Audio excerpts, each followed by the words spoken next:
నమస్తే, welcome to view point. Pakistan ఆక్రమిత జమ్మూ కాశ్మీర్లో మరొకసారి యుద్ధ వాతావరణం కనిపిస్తోంది. సుమారుగా 70,000 మంది ప్రజలు రోడ్లపైకి వచ్చి తమ నిరసనను తెలియజేస్తూ ఉన్నారు. అసిమ్ మునీర్ కి పాకిస్తాన్ ప్రభుత్వానికి అల్టిమేటం, ఫైనల్ వార్నింగ్ జారీ చేశారు. 38 డిమాండ్లు పాకిస్తాన్ ప్రభుత్వం ముందు ఉంచారు. ఈ 38 డిమాండ్లు నెరవేర్చకపోతే తమ యొక్క ఉద్యమాన్ని మరింత ఉధృతం చేస్తామని చెప్పి అక్కడ ఈ నిరసనను ముందుండి నడిపిస్తున్నటువంటి Joint Awami Action Committee Asim మునీర్ని హెచ్చరించింది. 24 గంటల డెడ్ లైన్ కూడా పెట్టింది. ఈ 24 గంటల్లో ప్రభుత్వం స్పందించకపోతే, మాతో చర్చలు జరపకపోతే మా తడాకా ఏంటో చూపిస్తాం అని చెప్పి వార్నింగ్ ఇవ్వడం జరిగింది. దీంతో ఎంత అణిచివేద్దామని చూస్తున్నప్పటికీ కూడా పాకిస్తాన్ ఆర్మీ, పాకిస్తాన్ ప్రభుత్వము గోడకు కొట్టిన బంతిలాగా అంతకు రెండింతల వేగంతో అక్కడ ఉన్నటువంటి ప్రజలు గతంలో ఎన్నడూ లేనటువంటి విధంగా, గతంలో కూడా నిరసనలు ధర్నాలు జరిగాయి, కానీ ఇంత పెద్ద ఎత్తున ఇంతమంది సమాజంలోని అన్ని వర్గాల వాళ్ళు రోడ్లపైకి వచ్చి పాకిస్తాన్ ఆర్మీని క్వశ్చన్ చేస్తున్నారు, అసిమ్ మునీర్ని క్వశ్చన్ చేస్తున్నారు, డెడ్ లైన్ పెట్టారు. కొంతమంది అయితే రాజీనామా చేయాలి అసిమ్ మునీర్ అంటూ కూడా తీవ్రమైనటువంటి నిరసన వ్యక్తం చేస్తున్నారు. సో ఈ వీడియోలో 4 విషయాలు మాట్లాడు. ప్రస్తుతం పాకిస్తాన్ ఆక్రమిత జమ్మూ కాశ్మీర్లో పరిస్థితి ఎలా ఉంది, ఏం జరుగుతోంది, అక్కడ పాకిస్తాన్ ప్రభుత్వం ఏం చెబుతోంది, అక్కడ ఉన్నటువంటి మంత్రులు ఏం చెప్తున్నారు, ఖవాజ్ ఆసిఫ్ డిఫెన్స్ మినిస్టర్ ఏమంటున్నాడు, అసిమ్ మునీర్ ఏమంటున్నాడు, వాళ్ళ రెస్పాన్స్ ఏంటి, వాళ్ళ వాదన ఏంటి. ఇక మూడోది, దీనికి సంబంధించి భారత్ మీద ఆరోపణలు చేశారు కాబట్టి పాకిస్తాన్ ఆరోపిస్తోంది. దీనంతటికీ కూడా ఇది ఇండియన్ స్పాన్సర్డ్ ఉద్యమం, ఇది భారతే వెనకాలండి వీళ్ళ ముందుకు దోస్తోంది అని చెప్పి భారత్ మీద ఆరోపణలు చేస్తుంది పాకిస్తాన్. మరి మన రెస్పాన్స్ ఏంటి, భారత ప్రభుత్వం దీనికి ఎలా స్పందించింది, రాబోయే నెల రోజుల్లో 2-3 వారాల్లో అక్కడ ఏం జరగబోతుంది, 4 విషయాల గురించి ఈ వీడియోలో మనం మాట్లాడదాం. సో ముందుగా అక్కడ పాకిస్తాన్ ఆక్రమిత జమ్మూ కాశ్మీర్లో ప్రస్తుత పరిస్థితి ఎలా ఉంది. మామూలుగా మనము భారత దృష్టికోణంలో ఇదంతా కూడా ఒకటే భాగంగా చూస్తాం, పాకిస్తాన్ ఆక్రమిత జమ్మూ కాశ్మీర్. కానీ పాకిస్తాన్ దాన్ని 2 భాగాలుగా చూస్తుంది. ఒకటి ఇంతకుముందు వీడియోలో కూడా మనం చెప్పుకున్నాం. ఒకటి ఆజాద్ కాశ్మీర్ అని చెప్పి వాళ్ళు పిలుస్తారు. రెండోది పాకిస్తాన్ ఆక్యుపైడ్ గిల్గిట్ బాల్టిస్తాన్. 2 ప్రాంతాలుగా చూస్తుంది. ఆజాద్ కాశ్మీర్ అనేది నిజానికి ఒక స్వతంత్ర దేశంగానే చలామణి అవుతోంది. కాకపోతే పాకిస్తాన్ కనుసన్నల్లో నడుస్తోంది. ఎందుకంటే ఆజాద్ కాశ్మీర్కి నిజానికి ఒక సెపరేట్ కోర్ట్స్ ఉన్నాయి, దానికి సెపరేట్ ఫ్లాగ్ ఉంది, సెపరేట్ ప్రెసిడెంటు, ప్రైమ్ మినిస్టర్, అంతా కూడా ఒక ప్రత్యేక దేశంగానే నడుస్తోంది. ఒక అటానమస్ స్వతంత్ర దేశంలాగానే నడుస్తోంది. కాకపోతే పాకిస్తాన్ కనుసన్నల్లో నడుస్తోంది. ఇస్లామాబాద్ ప్రతి అంశంలోనూ జోక్యం చేసుకుంటోంది.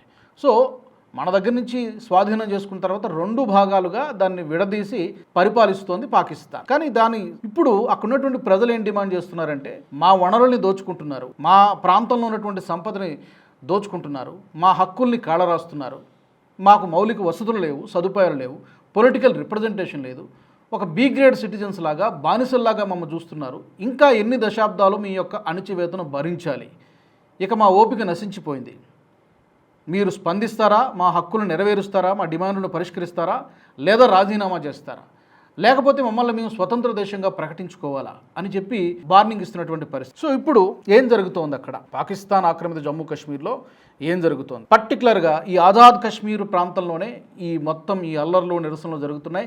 రావల్కోట్, ముజఫరాబాద్, మీకు కొన్ని విజువల్స్ కూడా నేను చూపిస్తాను. రావల్కోట్, ముజఫరాబాద్ సహా అనేక ప్రాంతాల్లో నిరసనలు కొనసాగుతాయి. 70,000 మంది నుంచి సుమారుగా 1,00,000 మంది వరకు కూడా ప్రజలు రోడ్లపైకి వచ్చి నిరసనలు తెలియజేస్తున్నటువంటి పరిస్థితి. కానీ ఈ మధ్యకాలంలో ఎందుకు ఎక్కువగా అక్కడి నుంచి దృశ్యాలు బయటకు రావట్లేదంటే, ఇంటర్నెట్ సదుపాయాన్ని నిలిపేశారు, అక్కడ ఇంటర్నెట్ని షట్ డౌన్ చేశారు. ఎందుకంటే ఇక్కడ ఏం జరుగుతుందో బయట ప్రపంచానికి తెలియకూడదు కాబట్టి ఇంటర్నెట్ సదుపాయాన్ని కట్ చేశారు. కొన్ని చోట్ల కరెంట్ లేదు, వాటర్ ఫెసిలిటీ లేదు. సో పూర్తిగా వాళ్ళని ఒక జైళ్ళలో బంధించినట్టుగా, ఒక బానిసల్లాగా వాళ్ళని ట్రీట్ చేస్తోంది పాకిస్తాన్ ఆర్మీ, పాకిస్తాన్ ప్రభుత్వం. అక్కడ నినాదాలు వినబడుతున్నాయి, పాకిస్తాన్ ఫోర్సెస్ అవుట్, అసిమ్ మునీర్ రాజీనామా చేయాలి, లేదా మేము స్వతంత్ర దేశంగా ప్రకటించుకుంటాం. మరికొంతమంది ప్రజలైతే మమ్మల్ని భారత్లో విలీనం చేయండి. ఇలా రకరకాలుగా ఉన్నటువంటి ప్రజలు ఎవరి డిమాండ్ను వాళ్ళు వెలిబుచ్చుతూ ఉన్నారు. మొత్తానికైతే పాకిస్తాన్లో కలిసి ఉండడానికి మాత్రం ఏదైనా మేము ప్రత్యేకంగా ఉంటాం, ఇప్పటికే ఎలాగో మాది ప్రత్యేక స్వతంత్ర ప్రతిపత్తి గల దేశంగానే ఉన్నది, మేము పూర్తిగా పాకిస్తాన్తో సంబంధాలను తెంచేసుకుంటాం, మాకు పాకిస్తాన్కి అసలు సంబంధాలు అక్కర్లేదు, మీ అజమాయిషి మాకు అక్కర్లేదు, మీ పరిపాలన మాకు అక్కర్లేదని చెప్పి ప్రజలు తెగేసి మరి చెప్తున్నారు. సో అది ప్రస్తుతం అక్కడ పరిస్థితి. ఇప్పుడు దీన్ని ఈ ఉద్యమాన్ని ఎవరుండి ముందుండి నడిపిస్తున్నారంటే Jammu Kashmir Joint Awami Action Committee. ఇది పొలిటికల్ పార్టీ కూడా అండ్ సంస్థ కూడా. ఇది ఎవరెవరు పాల్గొంటున్నారు? కేవలం ఆ యాక్షన్ కమిటీ మెంబర్స్ ఒక్కరే కాదు, వ్యాపార సంఘాలు, ట్రేడ్ యూనియన్స్, ట్రాన్స్పోర్ట్ యూనియన్లు, న్యాయవాదుల సంఘాలు, అడ్వకేట్లు, విద్యార్థి సంఘాలు, మహిళా సంఘాలు, స్థానిక ఈ పౌర సమాజ సంస్థలు, ఇంతమంది గతంలో ఎప్పుడు కూడా ఇలాంటి సినారియో, ఇలాంటి పరిస్థితులు మనం పాకిస్తాన్ ఆక్యుపైడ్ జమ్మూ కాశ్మీర్లో చూడాలి. This is the first time. పెద్ద ఎత్తున, అంటే నాకు తెలిసి ఇది పీక్ స్టేజ్కు చేరుకుందేమో అనిపిస్తోంది. ఇంకెంతకంటే బహుశా అక్కడ ఉన్నటువంటి ప్రజల్లో సహనం చచ్చిపోయింది, ఓపిక నశించిపోయింది. ఏదో ఒకటి చేయాలి, ఎలాగో వాళ్ళని చంపేస్తున్నారు. రీసెంట్ రిపోర్ట్స్ చూస్తే అక్కడ సుమారుగా ఒక 200 మందికి పైగా చంపేశారు. కానీ అదేం చెప్పట్లేదు బయటికి. 200 మందికి పైగా చంపేశారు, 200 మంది 300 మందికి పైగా చంపేశారు, చాలామంది గాయపడ్డారు.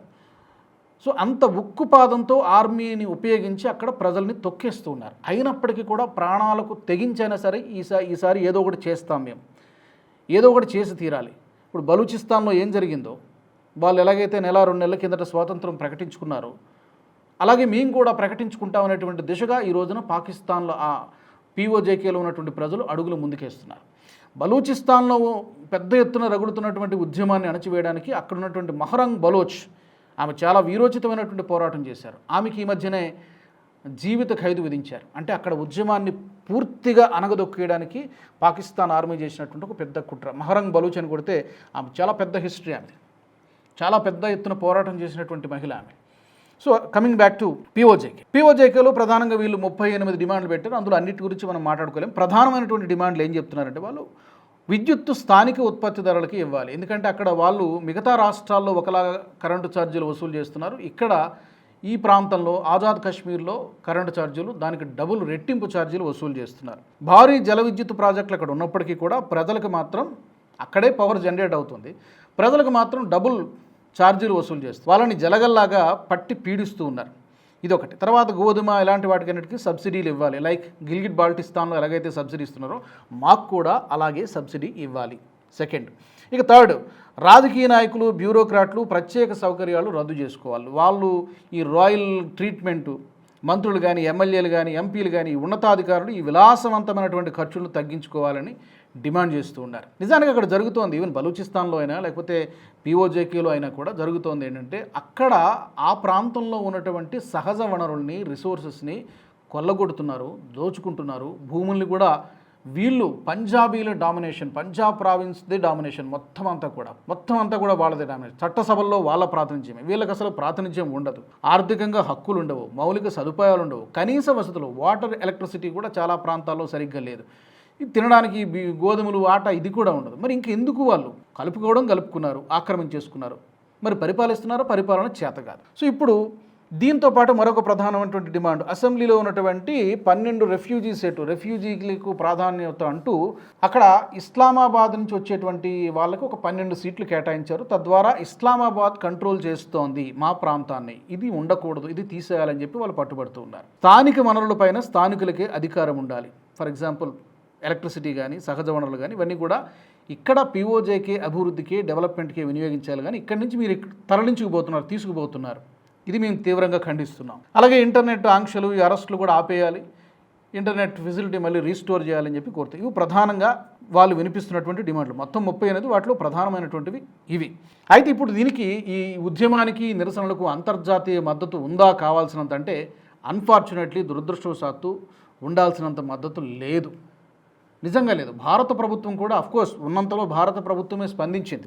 మానవ హక్కుల ఉల్లంఘన జరుగుతోంది పాకిస్తాన్ ఆక్యుపైడ్ జమ్మూ కాశ్మీర్లో, దాన్ని కప్పిపుచ్చుకోవడానికి అటెన్షన్ డైవర్ట్ చేయడానికి భారత్ మీద ఆరోపణలు చేస్తోంది పాకిస్తాన్. ఏమంటోంది ఈ రోజున పాకిస్తాన్? ఏమంటుందంటే, ఈ అల్లర్లకి, ఈ ఉద్యమాలకి కూడా మొత్తం కారణము భారతదేశమే వీళ్ళని ప్రోత్సహిస్తోంది, వాళ్ళకి స్పాన్సర్ చేస్తుందని చెప్పి మాట్లాడుతుంది. మీకు పరిపాలన చేతకాక, మీకు పరిపాలించడం చేతకాక భారత ప్రభుత్వం మీదకి నిందలు వేయడం ఏంటి?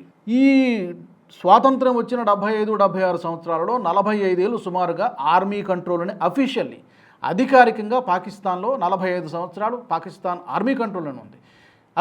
అనఫీషియల్గా ఎప్పుడు కూడా ఎవరు ప్రైమ్ మినిస్టర్గా ఉన్నా కూడా అనధికారికంగా కూడా అక్కడ ఆర్మీనే మొత్తం కంట్రోల్ చేస్తుంది. ప్రెసిడెంట్ ఎవరైనా కానీ, ప్రైమ్ మినిస్టర్ ఎవరైనా కానీ ఆర్మీనే మొత్తం డిక్టేట్ చేస్తుంది. సో అది పాకిస్తాన్లో డెమోక్రసీ పరిస్థితి. ఏ ప్రధానమంత్రి అయినా, స్వాతంత్రం వచ్చిన తర్వాత ఏ ప్రధానమంత్రి అయినా తన పదవీ కాలాన్ని పూర్తి చేశాడా పాకిస్తాన్లో ఈరోజు వరకు? లేదు. అండ్ ఇక్కడ మీరు పాకిస్తాన్ అంతర్జాతీయ వేదికలపై మాట్లాడుతూ ఉంటుంది. కశ్మీర్లో ఇక్కడ మన దేశంలో ఉన్నటువంటి ప్రజల హక్కుల గురించి, మైనారిటీల హక్కుల గురించి వాళ్ళ వాయిస్ని తొక్కేస్తున్నారు, వాళ్ళకి హక్కులు లేకుండా చేస్తున్నారని చెప్పి పాకిస్తాన్ చాలా అంతర్జాతీయ వేదికల్లో మాట్లాడుతుంది. పర్టికులర్గా ఐక్యరాజ్య సమితిలో మాట్లాడుతూ ఉంటుంది, చాలా సందర్భాల్లో మాట్లాడింది, వారు నెల రోజులకు ఒకసారి మాట్లాడుతూ ఉంటుంది. మరి ఇప్పుడు ఆ పాకిస్తాన్ తమ దేశంలో జరుగుతున్నటువంటి ఈ మానవ హక్కుల ఉల్లంఘన గురించి ఏం సమాధానం చెబుతోంది? ఇదే భారతదేశం రణధీర్ జైస్వాల్ గారు ఇదే క్వశ్చన్ అడిగారు. వెంటనే మీకు పరిపాలించడం చేతకాక మీ దేశంలో మానవ హక్కుల ఉల్లంఘన జరుగుతోంది, మీ సీటు కింద మంట పుట్టింది ఇవాళ. Not just PoJK, even Balochistan ప్రావిన్స్లో కూడా పెద్ద ఎత్తున అల్లర్లు జరుగుతున్నాయి, బయటి ప్రపంచానికి తెలియడం లేదు. సింధీలు వాళ్ళు నిరసనలు చేస్తున్నారు, ఖైబర్ పఖ్తుంఖ్వాలో ఉన్నటువంటి పష్తూన్లు వాళ్ళు అణచివేయబడుతున్నారు. ఒక 2 నెలల కిందట బలూచి వీరులు వాళ్ళు కూడా స్వాతంత్రం ప్రకటించుకున్నారు, దాన్ని అణిచివేయడానికి ప్రయత్నం చేస్తున్నారు. ఇప్పుడు పీఓజేకేలో పరిస్థితి కూడా గతంలో ఎన్నడూ లేనటువంటి రీతిలో ఒక యుద్ధ భీతావహ దృశ్యాలు మనకు కనిపిస్తూ ఉన్నాయి. అవి బయటికి రాకుండా ఇంటర్నెట్ సదుపాయాన్ని నిలిపేస్తున్నారు. సో ఇంత దౌర్జన్యమైనటువంటి పరిపాలన చేస్తోంది పాకిస్తాన్ ఆర్మీ. కానీ ఎంతకాలం ఎంత అణచివేస్తే ఏదో ఒక రోజున వాల్కనో బద్దలైనట్టు, అగ్నిపర్వతం బద్దలైనట్టు తప్పకుండా ప్రజల్ని ఎక్కువ కాలం అణిచి ఉంచలేరు. ఇది పాకిస్తాన్ హిపోక్రసీ. వేరే దేశంలో, పక్క దేశంలో, భారతదేశంలో మానవ హక్కుల గురించి మాట్లాడతారు, మరి ఇక్కడ తమ దేశంలో ఏం జరుగుతుందో ఏం సమాధానం చెప్తుంది ఈరోజు పాకిస్తాన్? ఇదే క్వశ్చన్ అడుగుతున్నారు. అన్ఫార్చునేట్లీ ఇంత గందరగోళం జరుగుతుంటే, ఇంతమంది ప్రాణాలను తీస్తుంటే, ఇంతమంది మహిళలను చంపేస్తుంటే, చిన్నపిల్లలను చంపేస్తుంటే మరి అమెరికా ఎందుకు స్పందించదండి? ఎందుకు మాట్లాడదు? వాళ్ళు షేక్ హ్యాండ్ ఇచ్చుకుంటారు, ఆలింగనం చేసుకుంటారు. ఎందుకు మాట్లాడదు ఈరోజు అమెరికా? ఐక్యరాజ్య సమితి ఎందుకు మాట్లాడడం లేదు ఈ విషయం గురించి? అదే భారతదేశంలో ఏదైనా ఒక చిన్న సంఘటన, కశ్మీర్లో ఏదైనా చిన్న సంఘటన, ఏదైనా ఢిల్లీలో ఒక చిన్న సంఘటన జరిగితే మొత్తం ఇంటర్నేషనల్ మీడియాలో అదొక పెద్ద పతాక శీర్షికల్లో వస్తుంది, ఐక్యరాజ్య సమితిలో దాని గురించి చర్చ జరుగుతుంది, అమెరికా దీని గురించి మాట్లాడుతుంది, ఎవరో సెర్గియో గోరో లేకపోతే మార్కో రూబియోనో ఎవరో ఒకరు మాట్లాడతారు. బట్ ఇంత జరుగుతున్నప్పుడు పీఓజేకులు ఇన్ని రోజులుగా 2-3 వారాలుగా దాదాపు 4 రోజులుగా ఎంత యుద్ధ వాతావరణం కనిపిస్తుంటే, ఎంతమందిని చంపేస్తుంటే మరి ఇది మానవ హక్కుల ఉల్లంఘన కాదా? ఇదే మరి వెస్ట్రన్ వరల్డ్ పర్టికులర్గా అమెరికా, యూకే ఈ దేశాల యొక్క హిపోక్రసీ ఏంటో ఇక్కడే మనకు చాలా స్పష్టంగా అర్థమైపోతుంది. అందుకే కేవలం కొద్దిమంది మాత్రమే యూకేలో ఉన్నటువంటి కొంతమంది ఎంపీలు దీని గురించి మాట్లాడుతూ ఉన్నారు, మానవ హక్కుల ఉల్లంఘన జరుగుతోంది, దీన్ని అడ్డుకోవాలని చెప్పి. అమెరికా నుంచి రెస్పాన్స్ లేదు, ఐక్యరాజ్య సమితి నుంచి రెస్పాన్స్ లేదు, ఏ ఇతర దేశాల నుంచి పెద్దగా రెస్పాన్స్ లేదు. భారత ప్రభుత్వం మాత్రమే దీన్ని ఖండించింది, దీన్ని అడ్డుకొని తీరాలని చెప్పి. సో అంతర్జాతీయంగా మరింత మద్దతు ఉంటే డెఫినెట్గా బాగుండేది. దీనికి తోడు అగ్నికి ఆజ్యం పోసినట్టుగా పాకిస్తాన్ డిఫెన్స్ మినిస్టర్ తాజాగా మాట్లాడుతున్నాడు. ఖవాజా ఆసిఫ్ ఏం మాట్లాడుతున్నాడు అంటే, ఈ రావల్కోట్, ముజఫరాబాద్ ప్రాంతాల్లో ఉన్నటువంటి ప్రజలు అసలు కశ్మీరీలే కాదని చెప్పి మాట్లాడుతున్నాడు. మిర్పూర్ ప్రాంతాల ప్రజలు అసలు కశ్మీరీలుగా మేము పరిగణించలేం అనేటట్టుగా ఆయన మాట్లాడుతున్నాడు. దీంతో మరింత వాళ్ళు ప్రజల్లో మరింత ఆగ్రహావేశాలు వ్యక్తమై అతన్ని తిడుతూ పోస్టులు పెడుతున్నారు. అతను కూడా రాజీనామా చేయాలి, ఖవాజా ఆసిఫ్ కూడా రాజీనామా చేయాలి. మరి ఇన్ని రోజులు మీరు పీఓజేకే మాదే అంటారు, పీఓజేకే మా అధీనంలో ఉంటారు, వీళ్ళందరూ కశ్మీరీలే, వీళ్ళ హక్కుల కోసం మేము పోరాడతాం అది ఇదని చెప్పి డైలాగులు చెప్తారు. మరి ఈ రోజున వచ్చి అసలు ఆ ప్రాంతంలో ఉన్నటువంటి కశ్మీరీలే కాదు, కశ్మీరీ ప్రజలే కాదని చెప్పి ఖవాజా ఆసిఫ్ మాట్లాడుతున్నాడు. ఇంకా ఏం మాట్లాడుతున్నాడు? ఇదంతా కూడా భారత్ వల్లనే జరుగుతుంది. వాళ్ళు రాజకీయ పబ్బం ఎలా గడుపుకుంటున్నారంటే గత 75 ఏళ్ళు 78 సంవత్సరాల నుంచి కూడా, స్వాతంత్రం వచ్చినప్పటి నుంచి కూడా వాళ్ళు డెవలప్ కాలేదు. ప్రతి దానికి కూడా వాళ్ళ దేశంలో వాళ్ళ అడ్మినిస్ట్రేషన్ ఫెయిల్యూర్స్ అన్నిటినీ కూడా భారత్ని బూచిగా చూపించి, దోషిగా చూపించి, వీళ్ళ వల్లనే మనకి ఉద్యోగాలు లేవు, వీళ్ళ వల్లనే మనం డెవలప్ కాలేదు, భారత్ వల్లనే మనం అన్యాయం అయిపోతున్నాం, అన్నిటికీ భారతదేశాన్ని బూచిగా చూపించి వాళ్ళ రాజకీయ పబ్బం గడుపుకుంటున్న ఏ పార్టీ అయినా, అది పీపీపీ ఏ పార్టీ అయినా కూడా పాకిస్తాన్లో చేస్తున్నది అదే జరుగుతుంది. ఇప్పుడు కూడా అదే జరుగుతుంది. భారతే ప్రోత్సహిస్తోంది, అల్లర్లకి కారణం భారతదేశమే. ఒక్క ఆధారం చూపించగలుగుతారా? కేవలం నైతికంగా మనం మాట్లాడుతున్నాం, మానవ హక్కుల ఉల్లంఘన, హ్యూమన్ రైట్స్ వైలేషన్ జరుగుతుందని చెప్పి. మనమే అక్కడ ప్రజలకి ఏం మద్దతు ఇవ్వలేదే, అంటే మరొక రకమైన ఆర్థికంగానో లేకపోతే వెపన్స్ సప్లై ఇదేం లేదే. ఏమైనా ప్రూఫ్ చేయగలుగుతారా? లేదు. కాబట్టి భారత్ అయితే చెంపదెబ్బ కొట్టినట్టుగా మన మినిస్ట్రీ ఆఫ్ విదేశాంగ శాఖ ప్రతిస్పందించింది. తప్పకుండా ఈ అంశాన్ని మేము చాలా సీరియస్గా గమనిస్తున్నామని కూడా చెప్పడం జరిగింది. ఇప్పుడు చివరిగా రాబోయే రోజుల్లో ఏం జరగబోతోంది? ఈ డెడ్ లైన్ పూర్తి అయిపోయిన తర్వాత పాకిస్తాన్ ఆర్మీ లేదా పాకిస్తాన్ ప్రభుత్వం చర్చలకు రాకపోతే ఏం జరిగేటువంటి అవకాశం ఉంది? బలూచిస్తాన్లో ఏం జరిగిందో వీళ్ళు కూడా బహుశా స్వాతంత్ర్యం ప్రకటించుకోవచ్చు, లేదా మరింత ఉధృతంగా చాలా తీవ్రంగా ఈ ఉద్యమాన్ని ఇంకా పెద్ద స్థాయిలో తీసుకెళ్లేటువంటి అవకాశం కూడా ఉంది. బలూచీలు చేసినట్టు వీళ్ళు కూడా ట్రైన్లను హైజాక్ చేయడమో లేకపోతే కొన్ని చెక్ పోస్టులను ఆక్రమించుకోవడమో, ప్రజా ఉద్యమాన్ని ఎక్కువ ఆపలేరు, అణిచివేతలను ఎక్కువ ఆపలేరు. కాబట్టి ప్రస్తుతం అలాంటి పీక్ స్టేజ్లో కనబడుతోంది. సో ఇప్పుడు భారత్ కేవలం డైలాగులకి అంటే కేవలం స్టేట్మెంట్లకే పరిమితం కావాలా, లేకపోతే ఇంత జరుగుతున్నప్పుడు అది మన అంతర్భాగమైన మనం చాలా సందర్భాల్లో చెప్పాం కాబట్టి మనం స్వాధీనం చేసుకోవాలా వద్దా? దీనిపైన రకరకాల భిన్నాభిప్రాయాలు ఉన్నాయి.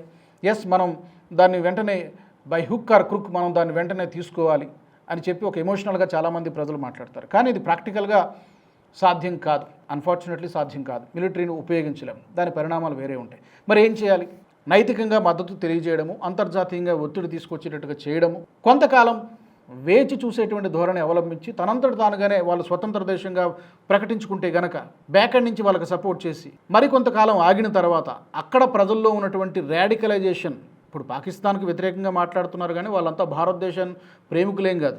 చాలామంది అందులో అక్కడ పీఓజేకేలో ఉన్నటువంటి ప్రజలు వాళ్ళు 70-80 ఏళ్ళుగా రాడికలైజ్ అయిపోయినటువంటి వ్యక్తులు. కాబట్టి కేవలం భూభాగం ఒకటే తీసేసుకునేది కాదు కదా, డెఫినెట్గా అక్కడ ఉన్నటువంటి ప్రజల్ని కూడా తీసుకోవాల్సి ఉంటుంది. కాబట్టి చాలా చిక్కుముడులు ఉన్నాయి, క్లిష్టమైనటువంటి సమస్యలు. కాబట్టి ఉన్న ఫలంగా తీసుకోవడం సాధ్యపడకపోవచ్చు. బట్ మేబీ రైట్ టైం కోసం కేంద్ర ప్రభుత్వం, మోదీ సర్కార్ వెయిట్ చేస్తుందా? దీనికి సంబంధించి రకరకాల ఒపీనియన్స్, డిఫరెంట్ ఒపీనియన్స్ ఉన్నాయి. భారత్లో కలవాలన్నా వద్దా, ప్రస్తుతానికి స్వాతంత్ర దేశంగా ఏర్పాటు చేయడానికి మనం ఏమైనా ఇండైరెక్ట్ సపోర్ట్ చేయాలన్నా, అంతర్జాతీయంగా ఒత్తిడి తీసుకురావాలా, చైనాతో అమెరికాతో మాట్లాడి దాన్ని మనం ఏదో ఒకటి మనం తిరిగి దక్కించుకోవాలన్నా, ఇలాంటి చాలా ఆప్షన్స్ ఉన్నాయి భారత్ ముందు. ఏం చేస్తుంది మోదీ సర్కార్ అనేది ప్రస్తుతానికైతే క్వశ్చన్ మార్క్ లాగానే కనబడుతుంది. ప్రస్తుతానికైతే వాళ్ళకు ఒక నైతిక మద్దతు అయితే తెలియజేస్తుంది. మరి ఈ అంశానికి సంబంధించి మీ అభిప్రాయం ఏంటి? భారత వైఖరి పీఓజేకేలో ప్రస్తుతం జరుగుతున్నటువంటి పరిణామాల పట్ల ఎలా ఉండాలి, ఎలా మన వాళ్ళు రెస్పాండ్ అవుతున్నారు? వెంటనే తీసుకోవాలా, కొంతకాలం వ్యూహాత్మక మౌనం పాటించాలా? తప్పకుండా కామెంట్ సెక్షన్లో పెట్టండి. వచ్చే ఎపిసోడ్లో మరొక ఇంట్రెస్టింగ్ టాపిక్తో మళ్ళీ నేను మీ ముందుకు వస్తాను. జై హింద్. ఈ వీడియో మీకు నచ్చినట్టయితే లైక్ చేయండి, 10 మందికి షేర్ చేయండి. అలాగే కామెంట్ల రూపంలో మీ అభిప్రాయాలను మాతో పంచుకోండి. Nationalist hub group of channels ను సబ్స్క్రైబ్ చేసుకుని తెలుగునాట జాతీయవాద జర్నలిజాన్ని ప్రోత్సహించండి. ఈ వీడియో కింద ఉన్న బెల్ ఐకాన్ పై క్లిక్ చేయడం మర్చిపోవద్దు.